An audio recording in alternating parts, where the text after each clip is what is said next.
Solskjaer has been sacked, and I disagree with that decision. Bringing in Zidane now would be a false dawn, and I think would illustrate yet another poor footballing decision from this shambles of a club. In this video, we're going to cover the successes and failings of Ole, why it's a bit silly to sack him now, and we'll also explore the potential managers who could come in to replace him. Leave a comment below letting me know who you think should replace Solskjaer as manager, but let's start with Ole himself. When Solskjaer joined United, they were a mess, I think it's fair to say. Mourinho had created a toxic environment in the dressing room, fan discontent was at an all-time high, and he basically shat on the desk before leaving the office for good. United at that point didn't necessarily need a world-class coach in order to transform them. They needed a middleman, someone who would essentially be able to rebuild the confidence of United players, maybe strengthen the squad in some key areas, and then pass the mantle on to a long-term option. Ole was the right man at the right time, but he overstayed his welcome. I will be slandering Ole in a minute, don't you worry, but let's not forget the good that he did for that club. He may not have won a trophy, but I do think he should get some credit for rebuilding the confidence of the players and rebuilding the soul of the club after the Moyes, Van Gaal and Mourinho era. He brought in some good signings. I think it would be fair to say that, whilst not perfect, as we'll get into, the squad is in a stronger position now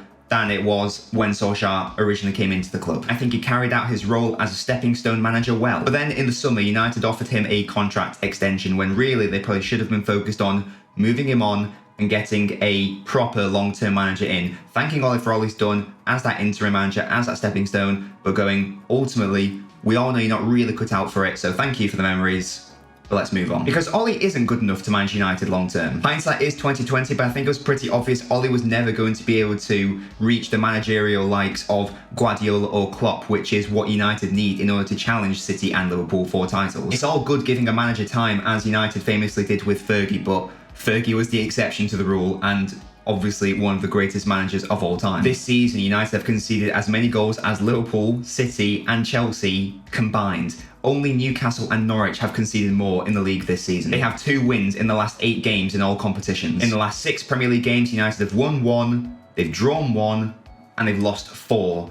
And that includes a home defeat against Aston Villa, 2 embarrassing home defeats against rivals Liverpool and Man City, and then most recently, a very humbling defeat, 4-1, against a potentially relegation-bound Watford, or certainly a Watford that will be fighting against relegation this season. They're in 8th place with a goal difference of -1. In terms of expectation, based on the signings United made, I would probably make an argument to say that whilst the season isn't over yet, up until now, this is probably the worst season of the post-Fergie era, based on the expectation, based on the signings of Sancho, Varane, Ronaldo. The quality of the squad now compared to the quality of the squad when Moyes was in, for example, isn't really comparable. So I think relatively this probably is the worst season United have had so far post-Fergie. And rightly or wrongly, most United fans define success as winning league titles, winning Champions League titles. Anything else is a failure. Finishing second is a failure for most United fans, I think. And that's exemplified by most big pundits being ex-United players during that period of dominance when they were just used to winning, when they associated United with winning everything. And we all know the main flaw with Ole, the main reason why he was never going to be able to restore United to those lofty peaks.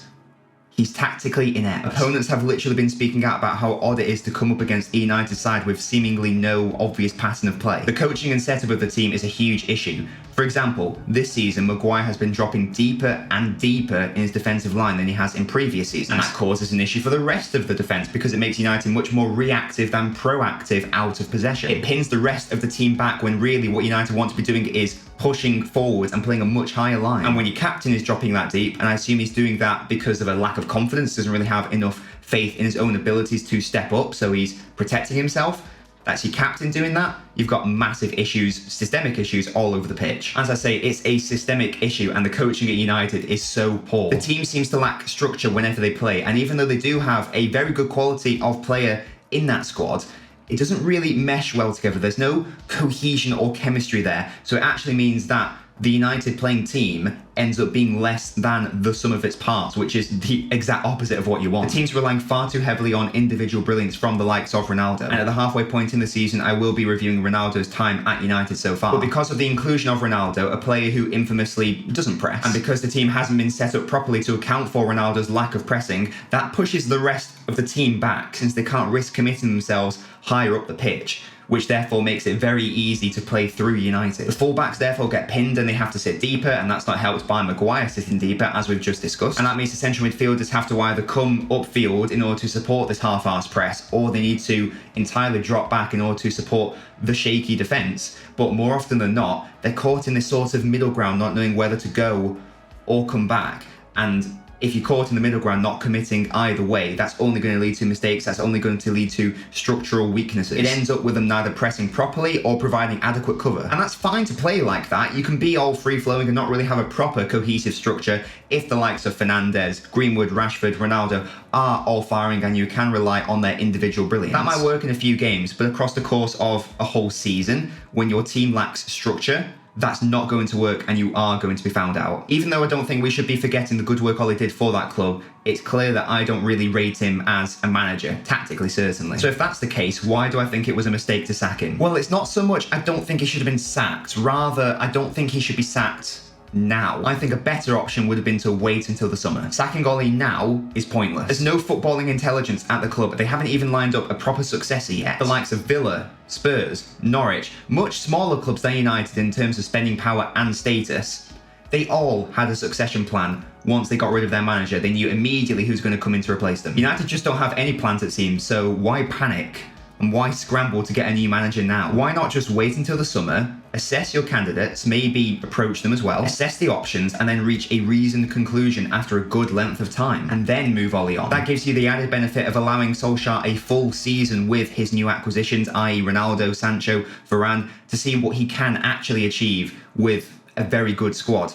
And if he fails then sure, clearly he was never going to be good enough, and then you move him on. But you've already got the contingency successor plan lined up. My other issue is that at United, the biggest on-field issue is the coaching. But apparently Ole's not even really in charge of the coaching. He's much more hands-off, as Fergie was back in the day. And he apparently didn't have that much input in respect of the coaching. He'd leave the key mechanics of it to the likes of Carrick and Phelan. So sacking Ole is surely going to do nothing in respect of the bad coaching, because the coaching staff are going to remain. It seems they're the ones that are primarily at fault, but as far as I can tell, there's been no mention of moving the coaching team on, no mention of sacking them, no mention of a successor plan in terms of replacing them. In fact, Carrick, who is part of that coaching team, is going to be the caretaker manager. All of the talk has been around Ole getting sacked and Ole alone. And that's the key issue in all this. There's far more wrong at United than just the manager. Sacking Solskjaer will not solve everything by any means. And I think that's supported when we consider how this team was playing at the start of Solskjaer's tenure as United manager. Were the performances unbelievable and consistent? No, not necessarily, but he did get second in the league last season after all. And how can you go from that team, competent, finishing second in the league, even improving in terms of the quality, bringing in Ronaldo, Sancho, Varane,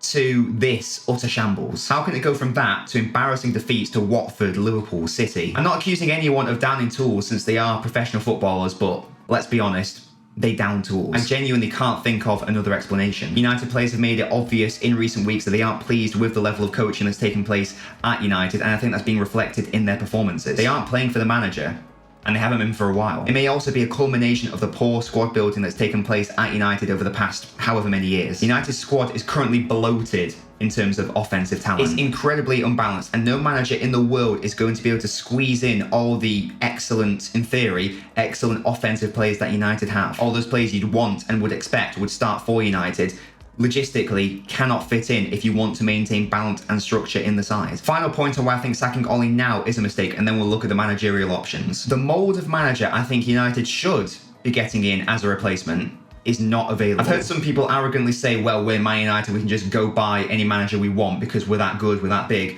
But that's not how life works. They're either going to make a mistake in signing a long-term manager now because the ones they should be going for aren't available, or they're going to get an interim until the summer and then look at getting a long-term replacement. And Carrick is the caretaker until that interim comes in. We've already discussed the issues with Carrick. But if it is the latter, i.e. bringing in an interim manager now, only solely short-term, and then looking to bring a long-term manager in the summer, then what was the point of sacking Solskjaer? Why not just wait until the end of the season? Also, I'm assuming if an interim does come in, then the coaching staff's going to remain.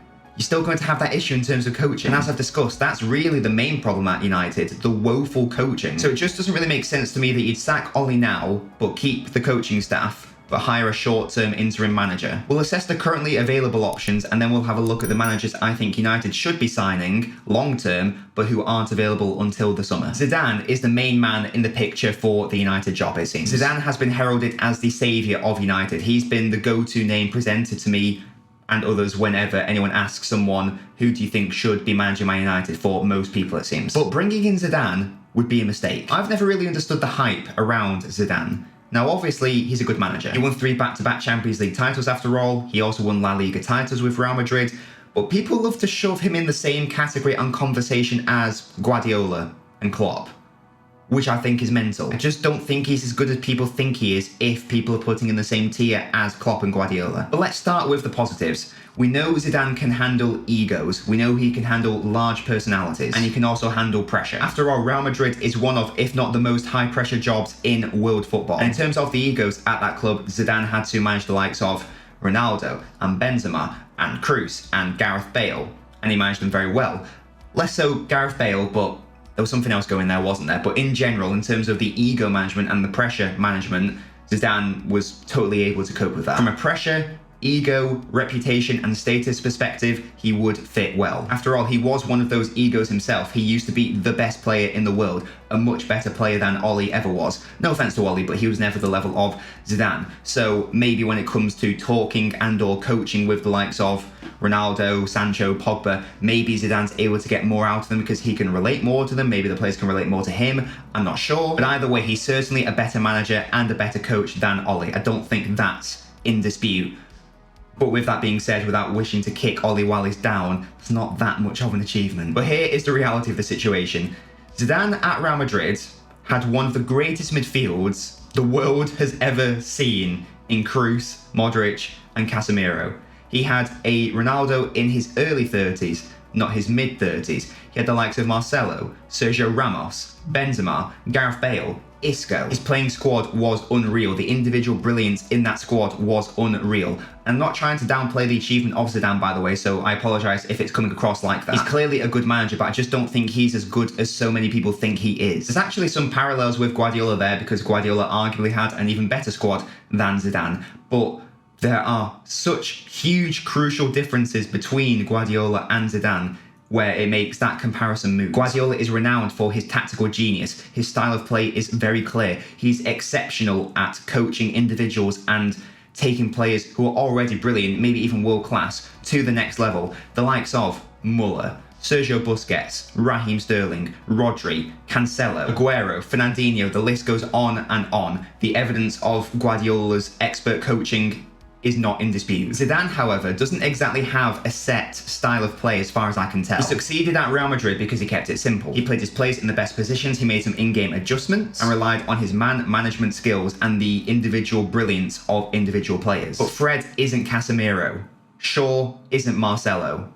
Harry Maguire isn't Sergio Ramos, and this current form of Ronaldo isn't the same Ronaldo Zidane had at Real Madrid. We saw at Real Madrid that Zidane liked to get his fullbacks very high up the pitch and put dangerous crosses into the box. That's fine with Luke Shaw, I think, less so with Wan-Bissaka, but maybe he can be coached to be offensively competent. But the issue for Real in that situation was it left them incredibly exposed in midfield, and that was fine for Zidane at Real because they had the likes of Casemiro and Sergio Ramos covering the space that had been left by the fullbacks, so it meant that Real weren't overly exposed on the counter-attack because Casemiro was so good. But it's less okay if you're having to rely on the likes of Fred and Matic and McTominay and Maguire. I've joked before that Zidane doesn't actually have any real tactics and that he basically just tells his individual players to do something brilliant in the game to win the game. Now obviously that's hyperbolic, but there is some truth in that. He created defensive structure at Real. Of course he did. But ultimately, it all boiled down to get the ball to the star men and they will win us the game. Get the ball to Benzema, to Bale, to Ronaldo. They will score the goals, just provide them the structure in order for them to succeed. And that is not the answer to United's problem. Zidane pressed high at Real. It worked because of Casemiro. Ronaldo also contributed to the press much more then than he does now. The personnel Zidane would be working with would be significantly weaker. Pogba also poses an interesting question because it was no secret that Zidane wanted Pogba at Real Madrid. So one assumes that Zidane comes in and he would want to build a squad around Pogba, and that might be great, but I was under the impression that Pogba's probably not even going to be at United next season. He's going to go to PSG most likely, so would that even make much sense to bring in a manager who's probably going to build a team around a player who might not even be here next season. Ultimately, Zidane's best quality, the reason why he was able to succeed at Real Madrid, was because he was able to get the most out of individual players. It was okay to have an incredibly attacking attack because you had a very structured midfield and defence. That's why it worked. What does United not have? Squad balance. There is zero squad balance at United, a hangover of some really odd transfers over the past few years. They are heavily weighted towards attack, which is why I don't think Zidane's form of management would work. He's available, however, so that is going for him, and he'd also be a statement appointment. Zidane is that Hollywood blockbuster manager that I'm sure Woodward would love to get into the club. An A-list manager for an A-list club. But I really think United should try to look beyond that if they want to succeed long term. Some of the food for thought with Zidane, I don't even know he speaks English. Now sure, he can learn English, that's fine. But in the first instance, at least, there's going to be some sort of communication barrier. And right now, with United's confidence, I assume, at an all-time low, with their structure at an all-time low, the last thing they need is a communication barrier. They need a very clear, concise instruction very quickly. And Zidane, if he can't even speak English fluently, in the short term at least, is not going to be able to provide that. Last thing on Zidane, all the talk has been around an assumption that Zidane wants to come to United, that United can just go get Zidane whenever they want. But have we ever considered that maybe he doesn't want to come to United? Why would he risk his reputation, his brilliant reputation, 3 back-to-back Champions Leagues, La Liga titles with Real? Why would he risk that going to United? Because at the moment, I'd say it's not ridiculous to say that United is a poison chalice. So why would he want to risk drinking from that chalice? Sure, if he succeeds and he transforms United, then that would increase his reputation even further. And then critics like me would have to back down and go, okay, he is a brilliant, exceptional, top-tier elite manager. Well, that's a huge risk. He'd be coming into a club with a very problematic squad and massive systemic issues. So even if he was the right man for the job, we need to consider whether he'd even want to come to United. So that's Zidane. Let's now have a look at the managers who, if I was a United fan, I would be wanting to come manage United. They aren't available now. However, any club is going to be much more willing to part with a manager in the summer after the conclusion of a season rather than mid through a season. So come the summer, these could all potentially be genuinely realistic appointments for United. Let's start with Graham Potter, who's probably the least likely to get the job out of any on this list. I don't care if he manages Brighton, he's a fantastic manager, he plays excellent, attractive football, and I would love him at City in the future. He's definitely overperformed at Brighton, and I'd love to see him bring that tactical nous to United.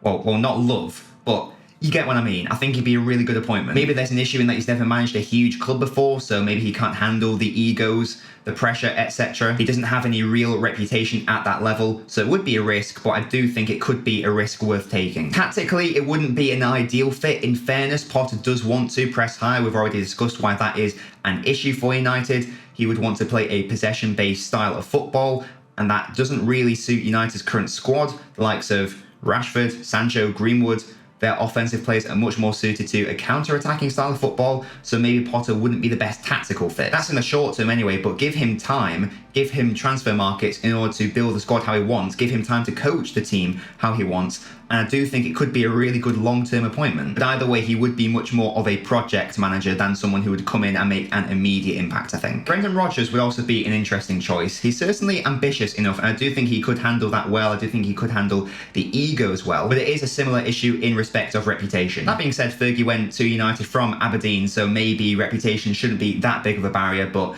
in the modern day, it usually is. There's also the factor that Rodgers used to manage Liverpool, so I'm not sure how well that would go down with United fans. I'm not sure whether they would warm to him short term or long term, but either way, from a coaching perspective, both Potter and Rodgers would be much better for United than Zidane. Erik ten Hag is another name that's being thrown around as potential United manager. He's currently the Ajax manager. He plays lovely attractive football, lovely positional play. He would be a brilliant manager for City once Pep leaves, actually. He's a fantastic coach, and in theory, he could be great for United, but I do have my doubts about whether the squad is balanced enough and whether the squad is tactically intelligent enough in order to play his style of football. My number one choice, however, would be Mauricio Pochettino. He's Premier League proven. He succeeded at Southampton. He created a brilliant project at Spurs, which culminated in league title challenges and even a Champions League final. And that was with a much tighter budget than past United managers. So I do think that with the support and funding that other United managers have been given over the past few years, I do think he would be the best for this job. He's not doing as well as maybe expected at PSG, but PSG are a totally different animal in respect of the issues at that club. And I don't think the blame can be pinned on Poch for that. If United are after a manager who would work long term, say 5 years, I think Poch would be ideal. The issue of pressing high up the pitch wouldn't actually be that much of an issue for Pochettino, because at Spurs, he tended to favour a pressing around the midfield area rather than high up the pitch. So that effectively removes the issue of Ronaldo's pressing out of the equation. He's been successful in the Premier League before, and I'm pretty sure the United have been admirers of him in the past, and vice versa. So there's therefore not that issue that maybe Zidane has, where we don't even know whether he wants to come to the club.